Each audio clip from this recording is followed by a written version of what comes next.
राधे कृष्णा। आप सभी को विष्णु भगवान जी की कृपा आप सभी भक्तों पर सदैव बनी रहे। इस पुरुषोत्तम मास में भगवान विष्णु की विशेष कृपा प्राप्त करने के लिए एक ऐसा दीपदान किया जाता है जिससे मनुष्य के जन्मों के पाप मिट जाते हैं। अधिक मास में तुलसी की सूखी लकड़ी की बाती बनाकर जो भगवान विष्णु के आगे अर्पित करता है उसके कई जन्मों के पाप मिट जाते हैं। आज मैं आपको सूखी तुलसी की लकड़ी से 5 प्रकार के दीपक कैसे बनाएं, दीपदान कब करें, यह सभी जानकारी आपको इस छोटे से वीडियो में मैं शेयर करूंगी। तो इस तरीके से जहाँ पर मैंने जब भी मेरी तुलसी की लकड़ियाँ सूखती जाती हैं तो उनको तोड़कर मैं इकट्ठा कर लेती हूँ और साथ में ही इनको पहले मैं धोकर और धूप में सुखाकर अच्छे से रख देती हूँ, जिससे कि कभी भी जब मुझे दीपदान करना हो, ज़रूरी नहीं है कि हम अधिक मास में ही करें, इस दीपदान को हम कभी भी कर सकते हैं भगवान विष्णु के आगे। तो इस तरीके से जो तुलसी की लकड़ियाँ थीं, मैंने उनमें से यहाँ पर 7 लकड़ियाँ अपनी उंगली की लंबाई के बराबर अच्छी सी सीधी लकड़ियाँ इस तरीके से आप देखेंगे तो मैंने तोड़ ली हैं। वो गिनती से इनकी जो संख्या ली है वो ली है मैंने 7। इस तरीके से क्योंकि मल मास या पुरुषोत्तम मास चल रहा है और इस मास में 33 चीज़ों का दान करना बहुत शुभ माना जाता है। तो यहाँ पर जो मैंने मौली ली है तो आप देखेंगे कि इस तरीके से इसमें जो तार हैं वो गिनती से 8 तार बने हुए हैं और क्योंकि हमें 33 तार की बाती बनानी है तो मैं इसको 1 2 3 4 इस तरीके से जब मैंने इसे अपने हाथ की चारों उंगलियों पर 4 बार लपेटा, यानी कि 8 चौक 32 तार की मेरी बाती बनकर तैयार हो गई और मुझे बनानी है 33 तार की। तो मैंने इसमें से एक धागा निकाल कर इस तरीके से काट कर इसमें लगा लिया और यहाँ पर अब मेरी जो बाती थी वो 33 तार की बनकर तैयार हो गई। जब ये 33 तार की मेरी बाती बन गई तो इसमें मैंने जो 7 लकड़ियाँ सूखी तुलसी की ली थी वो इसमें इस तरीके से दोनों हाथों के बीच में रखकर मैं इसे लपेट दूँगी और फिर मौली का जो धागा है उसी से ही मैं इसको एक के ऊपर चढ़ाते हुए पूरी तुलसी की लकड़ियों को इससे कवर करके पूरी एक बाती बनकर हमारी तैयार हो जाती है। इसके बाद ना अगर आपको सुबह के समय या शाम के समय सिर्फ एक ही तुलसी की लकड़ी का दीपदान करना है तो यहाँ पर जो मोटी तुलसी की लकड़ियाँ होती हैं थोड़ी मोटी, तो वो सिंगल लकड़ी ही मैंने ली है और इस तरीके से मैंने दोनों तरफ से रुई लगाकर इसको इस तरीके से लपेट लिया है। तो इस तरीके से मेरी तुलसी की सिंगल लकड़ी की जो बाती थी वो बनकर हो गई तैयार।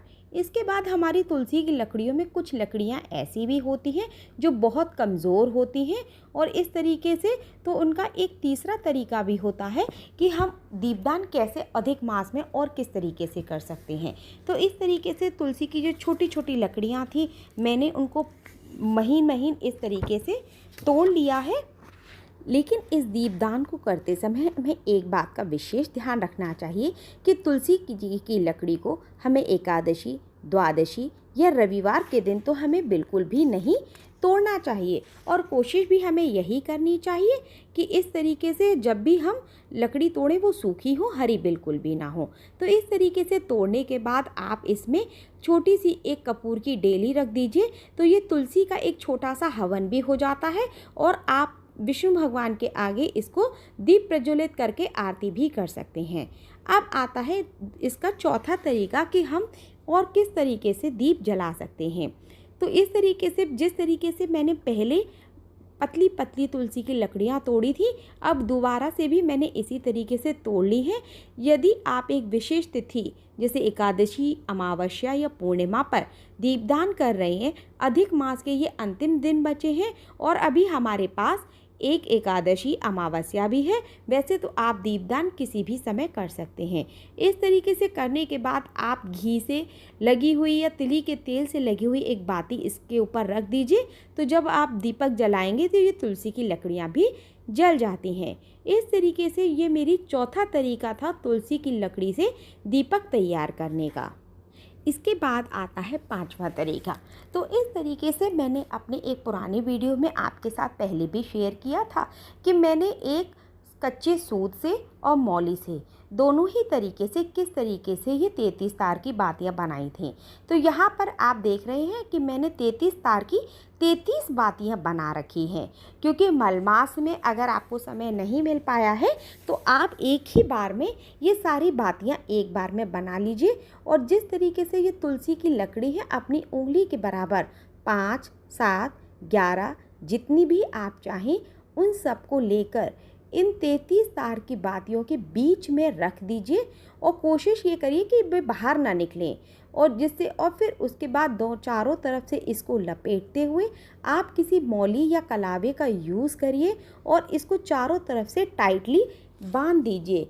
जब इसको आप टाइटली बांध देंगे तो जब आप दीपक को जलाएंगे, जहाँ पर भी आप तुलसी माता के आगे या विष्णु भगवान के आगे, पीपल देवता के आगे या घर के दरवाजे के आगे दीपदान कर रहे हैं, तो ये बातियाँ क्या होंगी, अलग अलग बिखरेंगी नहीं। तो इस तरीके से मैंने कलावा की सहायता से इस तरीके से इन सभी को बांध दिया है। अगर आप एकादशी के दिन आप दीपदान कर रहे हैं तो उस दिन चावलों का यानी कि अक्षत का यूज़ नहीं करते हैं, तो इसमें थोड़े से आप सफ़ेद तिल का यूज़ कर सकते हैं। इस तरीके से आपको दीपदान करने की सूखी तुलसी से 5 तरीके से दीपदान करने की जो भी मैंने तरीके बताए, अगर आपको ये पसंद आए हो तो कृपया करके मुझे लाइक करें, सब्सक्राइब करें और हो सके तो मुझे अपना ढेर सारा प्यार दें और कमेंट में राधे कृष्णा अवश्य लिखें। जय श्री कृष्णा, जय श्री राधे। आप सभी का दिन मंगलमय हो और विष्णु भगवान की, कृष्ण भगवान की आप सभी पर कृपा यूं ही बनी रहे, ऐसी मैं आपसे आशा करती हूँ भगवान से कि आपका मंगल करें। राधे कृष्णा।